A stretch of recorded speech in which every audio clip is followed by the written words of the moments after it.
So after Lamarck हमारे पास अब जो इम्पोर्टेंट मेन हमारे पास साइंटिस्ट आया था, दैट वाज डार्विन। ठीक है, तो डार्विन की थ्योरी ऑफ एवोल्यूशन जो थी उसने एक रेवोल्यूशनरी मोड ले लिया था जब थ्योरीज ऑफ एवोल्यूशन का कंफ्लिक्ट चल रहा था। तो डार्विन की जब ग्रेजुएशन हुई 1837 और 1838 की ये बात है, तो डार्विन को भेजा गया as a geologist to Galapagos island observe करने के लिए।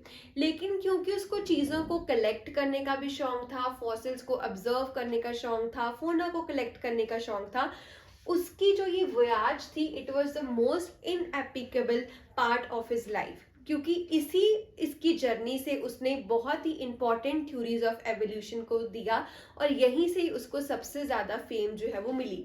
ठीक है, तो उसने वोयाज किया, एक एच एम एस बीगल नाम की जो शिप थी उस पर वो गया और वो गया गैलापागोस आइलैंड। गैलापागोस आइलैंड वो गया साउथ अमेरिका से। ये जो गैलापागोस आइलैंड है ना, ये सिर्फ एक आइलैंड नहीं है, इसके अंदर हमारे पास 22 और स्मॉल मिनी आइलैंड्स हैं और इनके ऊपर उसने इतनी ज़्यादा डाइवर्सिफिकेशन देखी स्पीशीज़ की, वेजिटेटिव स्पीशीज़ की, नॉन वेजिटेटिव स्पीशीज़ की, and he was amazed by the evolution and variations जो उसने वहाँ पे स्पीशीज़ की ऑब्जर्व की थी। तो उसने बोला कि ये गैलापागोस आइलैंड तो लिविंग लेबोरेटरी है एवोल्यूशन की, it might be a living laboratory, क्योंकि वहाँ पे इतनी ज़्यादा स्पीशीज़ की डाइवर्सिटी और वेरिएशंस देखने को मिल रही थी। तो उसने जो भी अपना सारा मटेरियल कलेक्ट किया उसमें से one of the material was finches. उसने ऑब्जर्व किया कि ये जो फिंचेस थी वो एक नहीं, वो डिफरेंट पार्ट की है, डिफरेंट काइंड्स की है। पहले उसको लगा कि जितने भी सारे आइलैंड्स हैं, शायद सारे आइलैंड्स से जो भी मैंने फिंचेस कलेक्ट किए वो सारी एक तरह ही की है। ठीक है, लेकिन जब उनको क्लोजली ऑब्जर्व किया गया तो पता लगा कि कोई इंसेक्टिवोरस फिंचेस थी, कोई फिंचेस वेजिटेशन वाली थी, कोई सीड ईटिंग वाली थी। ठीक है, तो ये डिफरेंट डिफरेंट फिंचेस की जब मॉर्फोलॉजी भी देखेगी बीक्स की, कईयों की बीक्स थोड़ी पॉइंटेड थी, कईयों की थोड़ी सी लार्ज थी, तो उसने देखा कि एक ही फिंचेस की पॉपुलेशन में इतनी ज़्यादा डाइवर्सिफिकेशन कैसे आई हुई है, व्हाट इज द रीज़न। ठीक है, तो ये डाइवर्सिफिकेशन का रीज़न उसने बताया अडेप्टिव रेडिएशन या फिर डाइवर्जेंट एवोल्यूशन। अब ये अडेप्टिव रेडिएशन या फिर डाइवर्जेंट एवोल्यूशन हमारे पास क्या है। ठीक है, तो उसने क्या माना कि पहले ये सारी फिंचेस एक जगह पे रहती थी। ठीक है, उसके बाद क्या हुआ कि इनकी कोई ज्योग्राफिकल सेपरेशन हो गई, ये सारी फिंचेस अलग अलग हो गई। ठीक है, कोई ज्योग्राफिकल बैरियर आ गया इनके बीच में, यहाँ पे ए काइंड चलेगी, यहाँ पे बी वाला ग्रुप चला गया, यहाँ पे सी। अभी ये सारी सेम ही है, लेकिन वहां पे उन्होंने देखा यहाँ पे कुछ इन्वायरमेंट की कंडीशंस अलग है, यहाँ पे कुछ इन्वायरमेंट की कंडीशंस अलग है, यहाँ पे कुछ इन्वायरमेंट की कंडीशंस अलग है। तो हर स्पीशीज चाहेगी कि मैंने तो सर्वाइव ही करना है। अगर आपको ये बोल दिया जाए कि आप 10-15 दिन पानी नहीं पी सकते, you have to take a certain amount of water, तो आप उसी तरीके से अपने आप को एडजस्ट करोगे। आप ज़्यादा एक्सरसाइज नहीं करोगे, वार्म अप नहीं करोगे, ज़्यादा बोलोगे नहीं कि आपको प्यास ना लगे। तो हर ऑर्गेनिज्म अपने आप को सरवाइव करने के लिए अपने अंदर कुछ चेंजेस लाता है। वैसे ही जब इनको एक डिफरेंट नई इन्वायरमेंट में भेज दिया गया, इनको भी पहले जो मर्जी ये खाते थे, पर अब जो इनको अवेलेबल है चीज़ें, इनको वही खाना पड़ेगा। तो उसी अकॉर्डिंग इन्होंने अपने बीक को धीरे धीरे मॉडिफाई किया और ये मॉडिफिकेशन ने कल को एक नई स्पीशीज बना दी। कहाँ पे हमारे पास सिर्फ एक ही तरह की स्पीशीज थी, अब इस स्पीशीज से डिफरेंट इन्वायरमेंटल कंडीशंस में हमारे पास डिफरेंट तरह की फिंचेस आ गई हैं, डिफरेंट स्पीशीज ऑफ फिंचेस हमारे पास आ गई हैं। तो इसने बोला डाइवर्जेंट एवोल्यूशन की स्पीशीज क्या कर गई थी, डाइवर्ज कर गई थी। अडेप्टिव रेडिएशन का मतलब वहां पे जाके उस इन्वायरमेंट के अकॉर्डिंग ये क्या हुई, अडेप्ट हुई। तो इसीलिए इसको बोला गया adaptive radiation and divergent evolution. और डाइवर्जेंट एवोल्यूशन क्यों आई, because there was geographical isolation, उनके बीच में बैरियर आ गया था। ठीक है, जो भी उनको खाने के लिए वहां मिला उसी अकॉर्डिंग उन्होंने अपने आप को ढाला, अपने आप को चेंज किया, अपने आप को अडेप्ट किया। ठीक है, नेक्स्ट अब जब डार्विन ने अपनी थ्योरी ऑफ एवोल्यूशन दी थी, तो दो ऐसे मेन साइंटिस्ट ने जिसने उसकी थ्योरी में इंपॉर्टेंट रोल प्ले किया था। सबसे पहला साइंटिस्ट था थॉमस मैल्थस। थॉमस मैल्थस का एक आर्टिकल था, एक ऐसे था पॉपुलेशन के ऊपर। उस ऐसे में इसने ये बोला था कि पॉपुलेशन जो कि ग्रो करती जा रही है, उसमें जो फूड होता है वो लिमिटिंग फैक्टर होता है। अगर कमरे में 100 लोग हैं और फूड की मात्रा हमारी सिर्फ 60 लोगों के लिए है, तो ऑब्वियसली दे विल फाइट, सारे फाइट करेंगे, अपने जीने के लिए कंपटीशन करेंगे, और एंड पे पर फूड तो 60 के लिए ही होगा, अल्टीमेटली 60 ही सरवाइव करेंगे।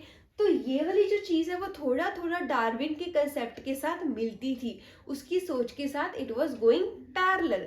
नेक्स्ट है हमारा Russel Wallace. Alfred Russel Wallace ने सेम वे जैसे नेचुरल सिलेक्शन की थ्योरी है, इसने भी नेचुरल सिलेक्शन की बोला था कि सर्वाइवल ऑफ द फिटेस्ट, कि हमारे एरिया में वही सरवाइव करता है जो सबसे ज्यादा फिट होता है। तो इसमें भी नेचुरल सिलेक्शन की बात आई थी। So it was also aligning with the ideology of the Darwin, कि डार्विन के जो भी आइडियाज थे वो इन दोनों से मिल रहे थे।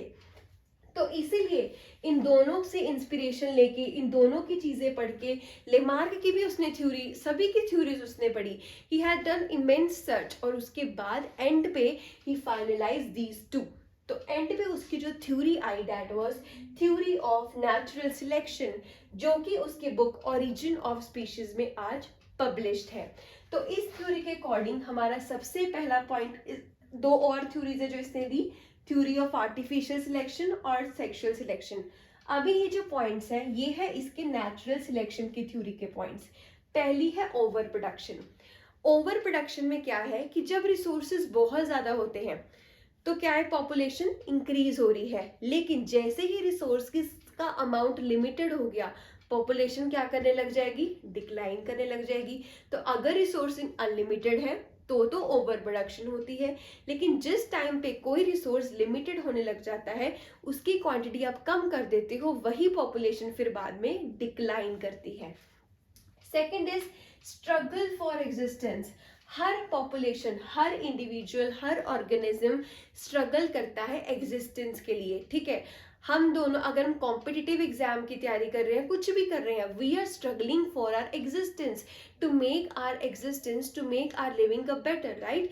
तो ऐसे ही हर ऑर्गेनिज्म और पॉपुलेशन में ये कैपेसिटी होती है अपने एग्जिस्टेंस के लिए स्ट्रगल करने की। कोई दो हमारे पास डॉग्स हैं, उनकी सेम टेरिटरीज है, हम क्यों उनको लड़ते हुए देखते हैं, because they are struggling for existence. अगर वो उसको नहीं मारेगा वो उसको मार देगा, वो नहीं उसको एंटर करने देगा तो वो उसको हार्म करेगा। So likewise everywhere there is struggle for existence which is going on. Second is variations. Third तो वेरिएशंस है। वेरिएशंस हमेशा से थी, उसने ये नहीं बोला, जैसे लेमार्क ने बोला था कि वेरिएशंस है, तो उसने बोला वेरिएशंस हमेशा से ही थी, पहले से ही वेरिएशंस प्रेजेंट थी हर किसी में। इसलिए हम सब अलग हैं, क्योंकि there was presence of variations from the long time ago से ही वेरिएशंस की चीज चलती आ रही है। यही चीज कल को उसको क्रिटिसिज्म भी प्रोवाइड करेगी, क्योंकि कल को ये वेरिएशंस के बारे में इतना नहीं एक्सप्लेन कर पाया था कि कहाँ से आई है वेरिएशंस। आपने तो बोल दिया पहले से ही प्रेजेंट है, लेकिन ये बात थोड़ी सी हजम नहीं हो रही। तो जैसे हमें नहीं हुई, ये बाकी साइंटिस्ट को भी नहीं हुई थी। Second is survival of the fittest and natural selection. तो उसने ये बोला कि सर्वाइवल वही कर पाएगा, सर्वाइव वही कर पाएगा, जीतेगा वही जो फिटेस्ट होगा। नेचर उसी को सिलेक्ट करेगा जो फिट इंडिविजुअल होगा। अगर मैं रखूं यहाँ पे रूम में डॉग्स को, मैं रखूं 10-15 डॉग्स हैं, उसमें से अगर कोई डॉग बहुत ही ज्यादा स्ट्रांग है, 5-6 डॉग जिनमें फाइट करने की कैपेसिटी है, जो कि अपना खाना छीन के खा सकते हैं, वही सरवाइव करेंगे अल्टीमेटली। जो लो वाले होंगे, जो इतने कमजोर होंगे, जो डरते होंगे, वो नहीं सरवाइव कर पाएंगे। कंपटीशन में जो हार्डवर्क करेगा, मेहनत करेगा, वही सरवाइव करेगा। तो इसीलिए नेचर भी उसी को चुनता है जो फिटेस्ट होता है।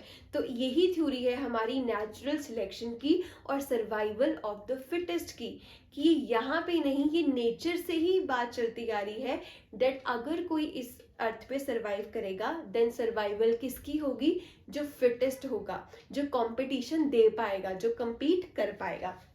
नेक्स्ट है inheritance of the useful variations. तो कभी भी ऐसा नहीं होता कि जो चीज़ हमें नहीं पसंद वो आगे आगे इनहेरिट होती है, वही चीज़ें आगे इनहेरिट होती हैं जो हमारे लिए यूजफुल होती हैं। जैसे जिराफ की एग्जाम्पल लेमार्क ने दी थी, उसने तो use and disuse of organ के बेसिस पे बोला था। डार्विन ने बोला था कि नहीं, उस जिराफ ने जब लॉन्ग नेक का यूज करना शुरू किया तो उसको पता लगा कि लॉन्ग नेक वाली चीज मेरी कम्युनिटी के लिए इसेंशियल है, मुझे फायदेमंद है, नीचे मुझे खाना नहीं मिल रहा, ऊपर से खाना मिल रहा है, तो उसकी लॉन्ग नेक आगे आगे चलती रही। लेकिन वहीं अगर वो लॉन्ग नेक होने के बावजूद भी खाना नहीं खा पाया था तो वो लॉन्ग नेक अभी नहीं होती। तो वही चीजें इनहेरिटेड होती हैं जो कि हमारे लिए यूजफुल होती हैं।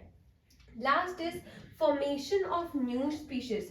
तो इसीलिए न्यू स्पीशीज की फॉर्मेशन होती है, वेरिएशंस की वजह से होती है, ऐसे नहीं डायरेक्टली। जैसे अगर हम लेमार्क का ग्राफ देखें तो लेमार्क का ग्राफ बेस्ड था on the basis of transformation, जिसमें क्या था, एक स्पीशीज इसमें चेंज होगी, एक इसमें होगी, एक इसमें होगी। लेकिन जब आप डार्विन की बुक्स को स्टडी करते हो, उसकी बुक में जो स्पीशीज का ग्राफ है वो कुछ ऐसा ग्राफ है, जिसमें उसने बताया है कि एकदम से कोई स्पीशीज नहीं चेंज होती, उसमें बहुत इंसेस्टर्स इन्वॉल्व होते हैं, उन इंसेस्टर्स में भी आगे चेंजेस आते हैं, फिर जाके कोई नई तरह की स्पीशीज बनती है। ठीक है, सो इसमें एग्जाम्पल जैसे कि जिराफ नेक हो गया, फिंचेस की एग्जाम्पल। एक है इंडस्ट्रियल मैलेनिज्म। इंडस्ट्रियल मैलेनिज्म का क्या केस था कि इंग्लैंड में जब इंडस्ट्रियलाइजेशन नहीं थी, जब पोल्यूशन नहीं था, तो वहां पे हमें मोथ की दो वैरायटीज मिलती थी। एक हमारे पास थे व्हाइट मोथ्स, एक हमारे पास थे व्हाइट मोथ्स और एक हमारे पास थे ब्लैक मोथ्स। ठीक है, अब ये एक ट्री पे रहते थे जिसके ऊपर होता था लाइकन। अब जो लाइकन होता है ना वो थोड़ा लाइट कलर का होता है। ठीक है, तो जब इसके ऊपर व्हाइट कलर के मोथ बैठते थे वो थोड़े कैमोफ्लेज कर देते थे, मतलब उनका कलर इसके साथ सेम सेम सा लगता था। तो जब प्रीडेटर आता था उसको व्हाइट तो दिखता ही नहीं था, तो वो किसको खा जाता था, ब्लैक को। ठीक है, तो इसी वजह से ब्लैक का जो अमाउंट था वो कम था और व्हाइट मोथ का जो नंबर ऑफ पॉपुलेशन थी वो ज्यादा थी। लेकिन जैसे ही इंग्लैंड में इंडस्ट्रीज आई, इंडस्ट्रियलाइजेशन हुआ, उसके बाद क्या देखने को मिला, धुआं वगैरह हो गया, वहां पे पोल्यूटेड हो गया एनवायरनमेंट। तो ये जो लाइकन लाइट कलर का था ना, ये भी क्या हो गया, डार्क हो गया। अब अगर डार्क चीज के ऊपर व्हाइट चीज बैठेगी तो दिखेगी ही। तो जब प्रीडेटर आया, प्रीडेटर को कौन दिखा, व्हाइट, और कौन छुप गया, ब्लैक। हर किसी का टाइम आएगा, तो वैसे ही ब्लैक का भी टाइम अब इंडस्ट्रियलाइजेशन के बाद आ गया था। तो अभी ब्लैक वाली स्पीशीज सर्वाइव कर रही थी और व्हाइट वाली की हो रही थी death. So this is also explaining, क्योंकि अब किसकी सिलेक्शन हो रही है, ब्लैक की, क्योंकि इसके पास क्या है, यूजफुल कैरेक्टर्स। तो इसलिए अब ज्यादा पॉपुलेशन देखने को किसकी मिली, ब्लैक की। नेचर ने किसको सिलेक्ट किया, ब्लैक को। ब्लैक की पॉपुलेशन क्यों हुई, क्योंकि वो फिटेस्ट थी, इसमें यूजफुल कैरेक्टर्स थे। व्हाइट पॉपुलेशन के लिए यूजफुल नहीं रहे, इसलिए व्हाइट धीरे धीरे करते क्या हो गई, एलिमिनेट हो गई। So these were the examples regarding Darwinism. अब इसके बाद हमारे पास क्रिटिसिज्म ऑफ डार्विनिज्म आता है, और मॉडर्न थ्योरी ऑफ डार्विनिज्म क्या है, उसने कैसे अपनी थ्योरी को मॉडिफाई किया, वो चीज आती है। Thank you everyone. Like and subscribe the channel.